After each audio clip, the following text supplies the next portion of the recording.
A já vám teď představím další členku našeho dnešního týmu a tou je paní Krejčová, Jarka Blahovcová. Ahoj. Prozraďte nám, do čeho se teď pustíme. Já vím, že budeme šít kostýmy pro děti. Začneme chlapečkem nebo holčičkou? Začneme holčičkou, Ano. ta je nejjednodušší. Dobře, takže my tady máme připravenou bílou látku. To je nějaká záclonka, že? Je to Teďkon se strašně zeptám ještě, jednoduchý. Jarko, tohle je co? Tohle bude co? Tohle je tělíčko. Tohle je tělíčko. Tohle, co drží Klaudie, to jsou jakoby rukávy. Jo, takhle, a já už to vlastně jako vidím. tělíčko. Takže takhle máme rukávy. Ano, A tady máme vlastně... tady máme tělo. vlastně A aby nám trup. to teda nějak drželo, tak máme tady gumičku. Ano. Tam uděláme jenom uzlíček.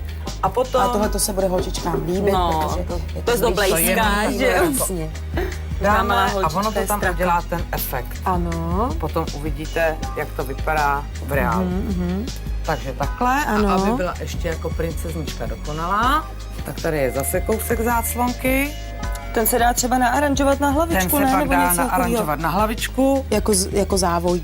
co zbyde, a no. zase přetáhnout to jenom gumičkou. Takže vlastně, když maminka chce teda spíchnout nějaký kostýmeček takhle pro holčičku, tak to vlastně znamená, že to má hotový plus minus za 10 minut. Je to tak? Je. Tak to je perfektní. Takže holčičku máme. Chlapeček bude mít černý kostým, je to tak? Chlapeček bude mít černý kostým a uděláme mu Bude kouzelník. kouzelníka. No. Kouzelník, dobře. Takže si vezmeme látku, můžeme cokoliv, nějakou buď černou nebo bílou. Kolik metrů té látky potřebujeme? Potřebujeme tak metr látky 140. A teďka si uděláme. Tady by byla vlastně jako ten krk, takže trošičku to tam pak přibereme, takže tam si uděláme nějakou míru těch 29 cm. Ano, tady nám vypadá špendlíček a já ho tam... Ano. A tady necháme to dlouhý. Asi těch 70. Asi podle dílky toho podle dílky chlapečka. Každý, Tak ještě nebo- poprosím. Tak. Tady to ustřihneme. A teď budeme stříhat vlastně to na ten Ustřihneme krček, to, co je jsme tak? si tam vlastně namalovali. No. Takže vlastně, Jarko, dá se říct, že zase opět nic nešijem. Je to tak? Zatím ne. Já vidím ještě, že je to podšitý vlastně ze spoda nějakou ten, bílou kdo bude látkou. chtít, si to může počít ještě. Takže potom to jenom takhle už otočím.